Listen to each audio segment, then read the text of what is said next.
Well friends, I start with the introduction of the control problem which you are going to solve as a control engineer. I intend to devote 2 lectures to this. In today's lecture, I will concentrate on control system terminology. In the second lecture which is going to follow, I will give examples of control systems, many of them very well known to you, and some of them you will be coming to know later. So, we start with today's lecture which is on control systems terminology. Well, as we know, today control systems are playing an important role in development of modern civilization and technology. Every system we come across today, you see, has some type of control engineering involved in it. Take for example, a home heating system, a refrigerator, an air conditioner, an automobile, all these are examples of control systems. Take any sector of industry, you will find control systems everywhere.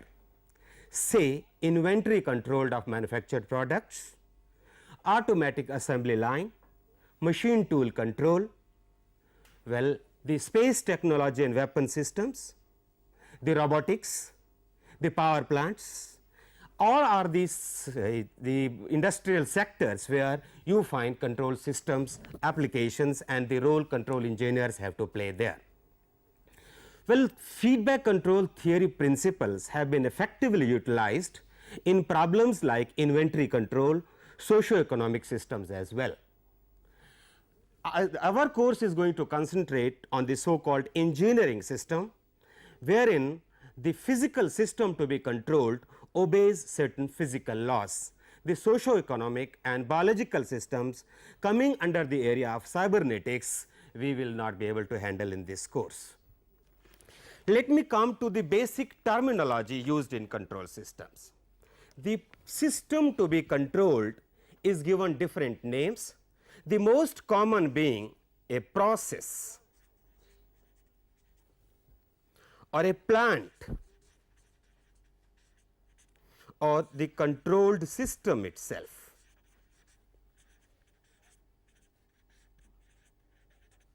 In process industries, particularly chemicals, petroleum, steam power, etc., there are applications where we require the control of temperature, pressure, liquid level in vessels, humidity, composition and the like. All these applications have been referred to as in the literature as process control applications. Actually, the application of the control techniques, historically speaking, started in the area of process control only. This is typical of 1900 to 1940 era. During the Second World War, the need of automatic airplane pilots, the gun positioning systems, let me write for you, automatic airplane pilots, the gun positioning systems,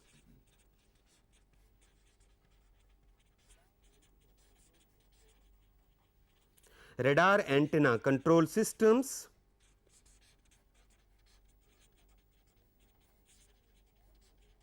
and the like were felt. To solve these problems, theory of servo mechanisms was developed. Theory of servo mechanisms. Note that the word servo mechanism originated from the words servo, means the slave or the servant, and the mechanism. So, it means a servo system is a system which is slave to the command, and this was the requirement of the weaponry system during the World War II. Well, the theory of cybernetics, the theory of servo mechanisms, the process control, all these are converging now, and a unified feedback control theory has emerged. and the terminology I am going to refer to is the terminology of unified feedback control theory, meaning thereby it is applicable to all the three subfields I have mentioned. So, in the basic terminology, let me first take up a block called the process, or as we have said, it could be termed as the plant as well, or a controlled system. The output of this particular process, I will name this as the response variable. The variable or the attribute of the process you want to control, and this control will be exercised by what I will refer to as the manipulated variable.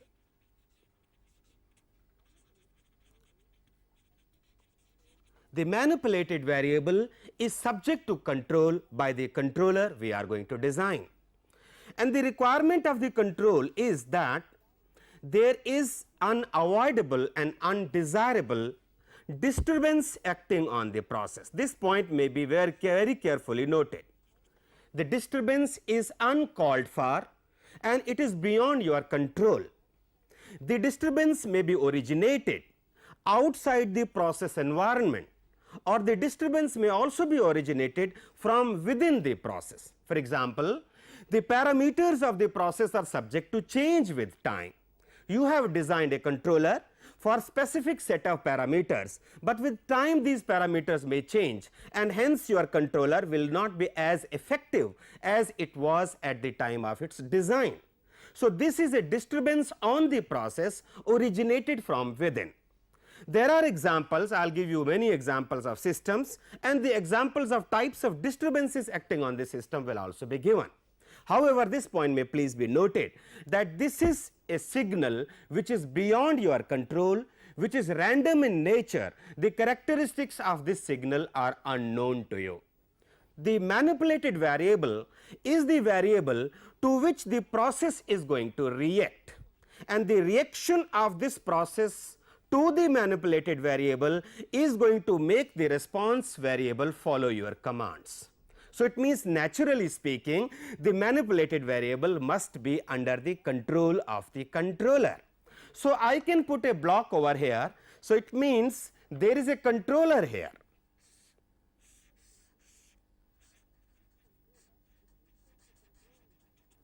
This controller is going to control the manipulated variable, and the function of this controller is to make the response variable follow the system commands. So, I think I can draw a neat block diagram now defining all these variables. Here I have a process, the output of the process, the attribute of the process under control may be referred to as the controlled variable. Here I have a manipulated variable, here is a controller, and the information given to this system, let me put it this way, is the command signal. These terms will be very frequently used in the SQL and therefore must be very carefully noted. This is the command input to this system, and here I have the disturbance. Though the disturbance has been shown schematically as if it is coming from outside the process environment, this again I will like to emphasize that it is an attribute, it is a signal which may be generated from within the process as well. The parameter changes is a specific example.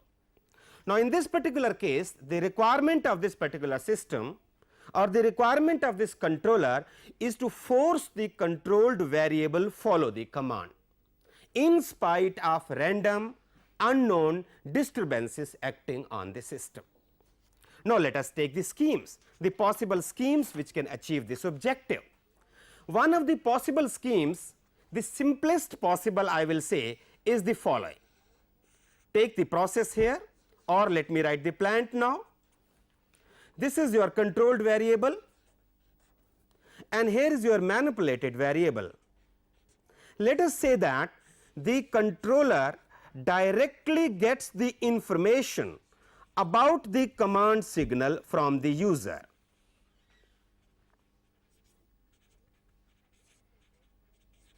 This information which the controller gets from the user as a command signal is effectively utilized by this controller.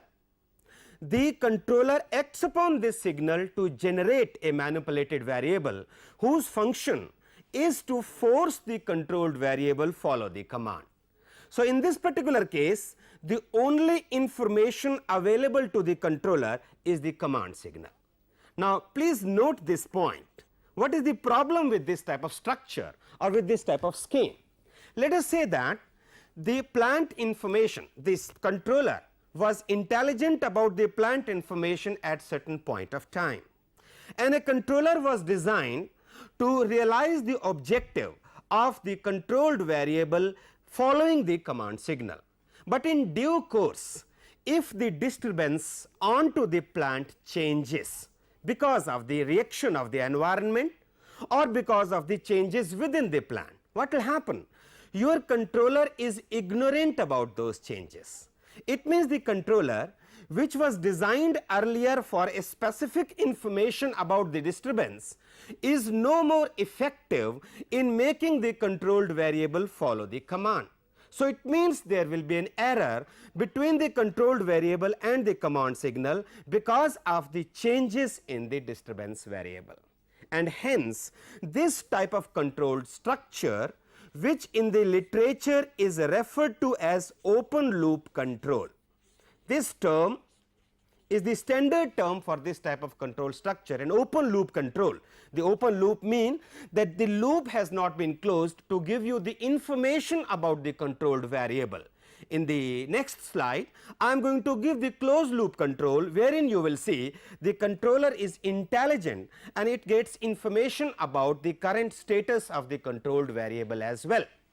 So, in this particular scheme, you say that if this random effect comes on the process, in that particular case the controller becomes ineffective to track this particular disturbance or to take action so as to nullify the effect of this disturbance on the process. So, what we require? We actually require that our controller should be more intelligent. What is the intelligence required? The additional information the controller requires is the disturbance.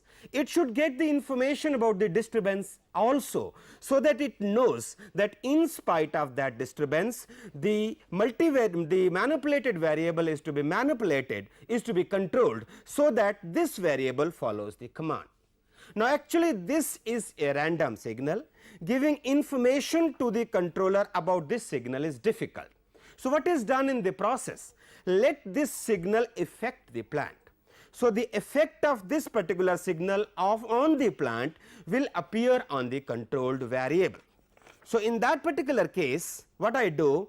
I take the plant here. This is your controlled variable. Here is the disturbance acting on the system. This is a manipulated variable, and here is a controller. Command. So, this controlled variable now, well, this can be measured easily, and there is a sensor here. This particular sensor gets the information about the controlled variable and passes on this information to the controller. So, you will please note that controller is now intelligent. It gets the information about the disturbances indirectly through the controlled variable. It does not get the information directly in this particular feedback structure. Now, the function of the controller is the following. It compares the actual controlled variable, the information available from the sensor, from the command signal, and generates an error signal, and that error signal it utilizes to generate a suitable control signal, and that control signal manipulates the signal to the plant so as to reduce the error to 0. So, this particular system is an error self-nulling process, wherein we find that the error between the command and the actual variable is reduced to 0 because of the controller action. This particular system in the literature is referred to as the closed loop system. The name is evident from the structure of the system, or it is also called a feedback control system, and we will be mostly concerned with this particular feedback structure.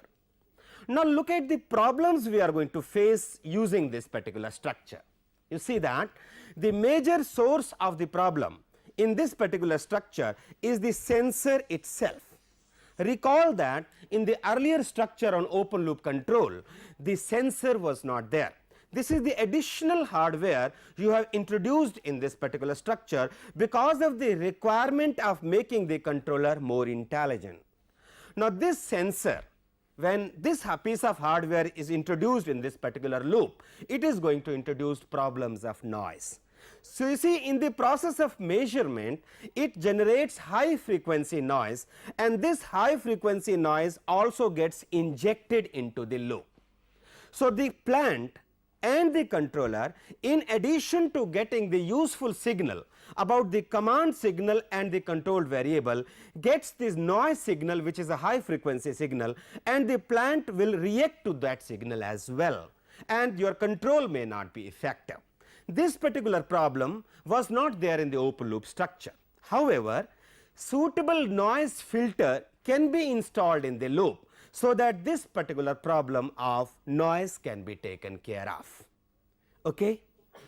Now, once we say that the noise problem is taken care of, then let us see what is the requirement on the controller. The requirement on the controller, I will say, is to make this particular system robust.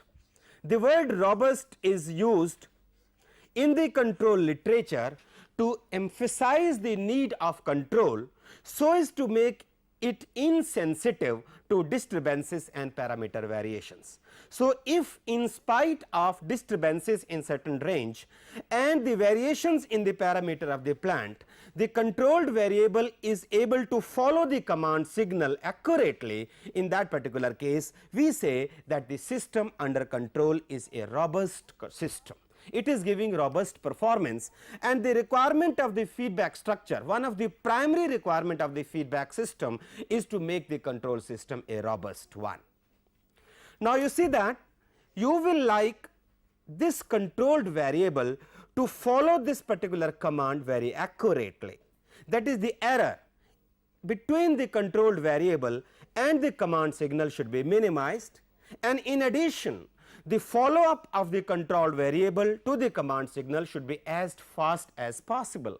So, it means accuracy at steady state, speed of response, and the other requirements are the primary requirements put on the controller. Now, as we will see later, that one of the disadvantages or problems associated with the controller with the feedback structure is this, that as you increase the requirements on system accuracy, there is a loss of stability. So, it means there is a trade off. There is always a limit to the accuracy which you can achieve. However, reconciliation of these requirements on system accuracy and stability is the primary accomplishment of feedback control theory, and the design of feedback control is concerned about this reconciliation, and we will see methods how a suitable trade off between the system accuracy and loss of stability can be accomplished. Now, you see that there are problems with the feedback structure we have referred to, but in spite of these disadvantages, the basic requirement of robust control make the feedback control systems almost indispensable.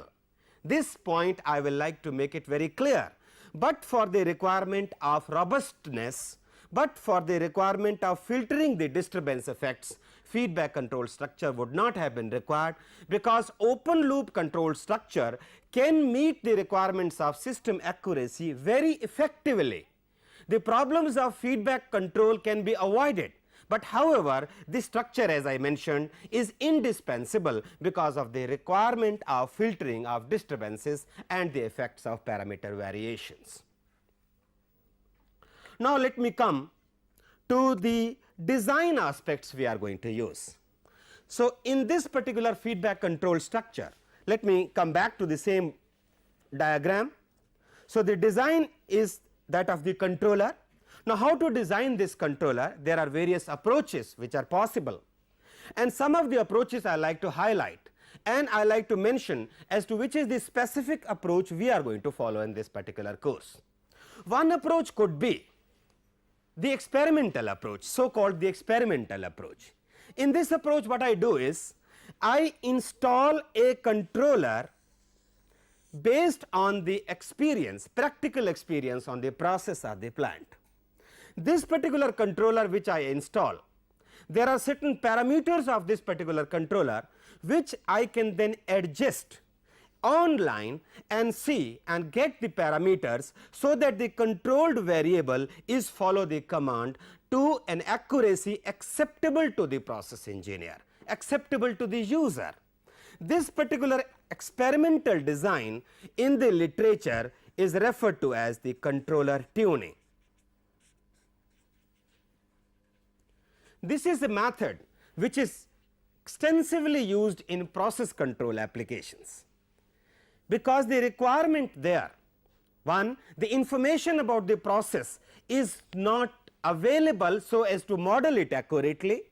It is a highly nonlinear process model, and therefore, instead of relying on the quantitative information about the process, we rely on the experimental knowledge about the process, about the operator's experience about the process, install a controller and then tune the parameters of the controller, so that an effective tie up between the controlled variable and the command signal is achieved, a process known as controller tuning. And I may say that this is nothing but an ad hoc approach of design, an ad hoc approach. Now, let me take the other approach which I call as the model based approach or the analytical approach. In this particular approach, why do I need this approach? For example, if the requirements on the control are high, or if the system is too complex to be tuned using the ad hoc approach, in that particular case I will like to go for the model based approach. So, what I do in this particular approach, I capture the dynamics of the model in a suitable mathematical form, maybe a differential equation, a transfer function, or a state variable model. A suitable mathematical model is formed which captures all the important dynamics of the system quantitatively. Now, once this mathematical model is available, we are more knowledgeable about the characteristics of the system quantitatively, and this quantitative information is used to design a controller using analytical methods of design. So, once I design such a controller using analytical method, I hope to get, and I do get, better control on the system. And the third method, let me say, is the knowledge based approach.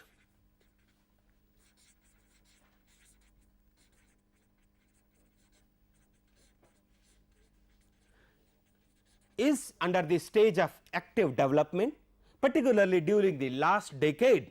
This particular approach has become quite effective and quite useful in industry. Many industrial applications have used this knowledge based approach. As you know, in this approach we have what is called the expert control.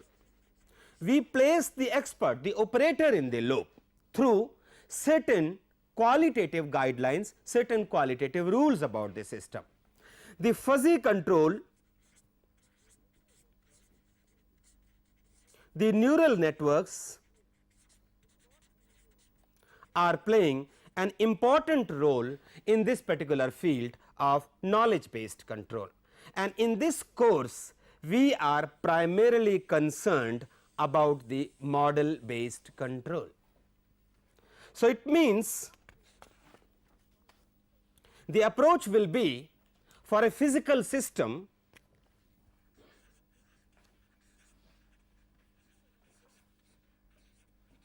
which is our plant, we are going to derive a mathematical model first. A mathematical model may be derived, as you will see. These are the approaches we are going to study in this particular course. This you can derive using the physical laws or using the experimentation.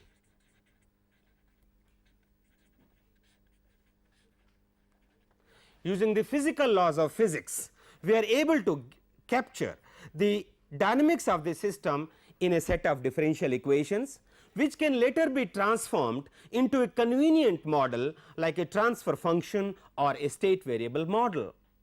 If this is not possible, alternatively we conduct experiment on the system, get the input output information, and this input output information is captured into a suitable differential equation or a transfer function model, a field referred to as system identification in the literature.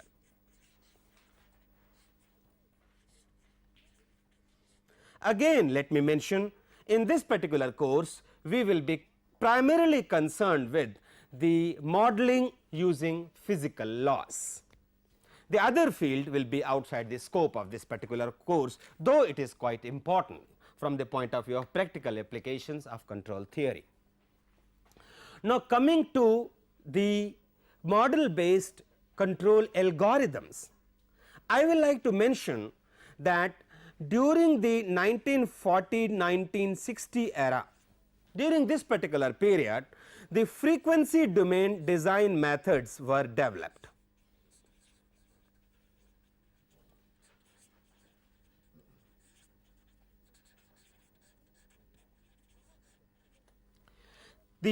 Some of the techniques developed during this period, particularly during 1940 to 1950 when theory of servo mechanisms was developed, are the Nyquist techniques, the Nyquist stability methods,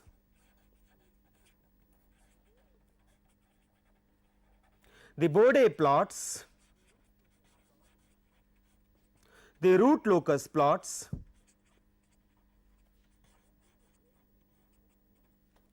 in the literature. These methods, the frequency domain design methods, are referred to as the classical methods of design.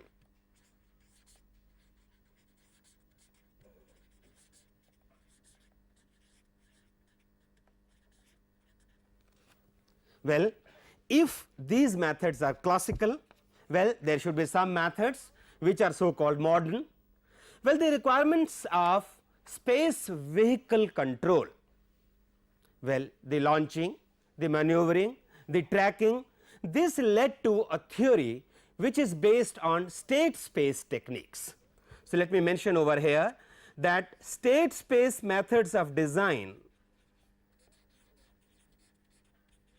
came into existence during 1960s onwards, and this particular domain of design has been referred to as modern control design. Well, you may say as if the earlier methods of frequency domain, they are classical, they are no more in existence, and the so called modern methods of design based on state space techniques should be in existence today. Well, it is not the situation. In industrial control applications, effectively 75% of the industrial control problems today are being handled using the classical methods of design. So, as such, the term modern control design is misleading. It really came into existence from the particular requirements of tracking in space vehicles.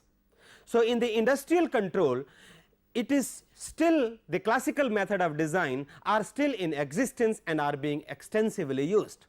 Rather, it is being debated as to which methods of design are more robust, robustness being the primary requirement, whether the classical control methods or the modern control methods of design.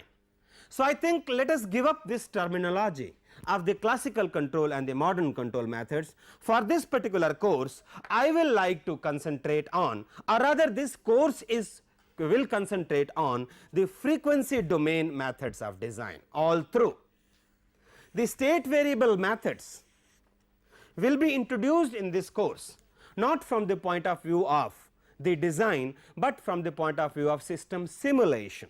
As you will see that system simulation is effectively done, is conveniently done when the state variable formulation is utilized, and therefore, an introduction to the state variable methods will be given in this particular course from the point of view of system simulation.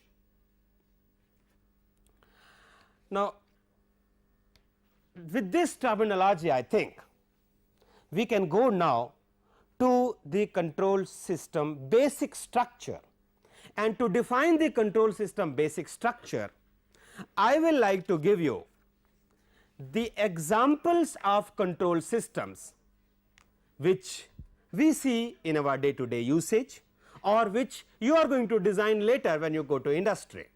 Some of the examples I like to take here. Well, let me take a very well known example of a feedback control structure. A bathroom toilet tank, I will prove to you, is actually a feedback control example. Let me take the example of an automobile driving.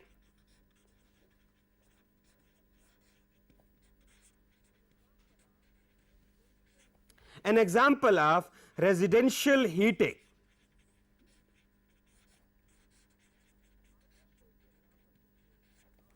I will take the example with you of hydraulic steering mechanism.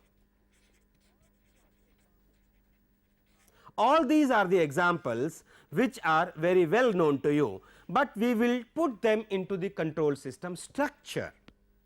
In addition, the steering control or the servo system for an antenna,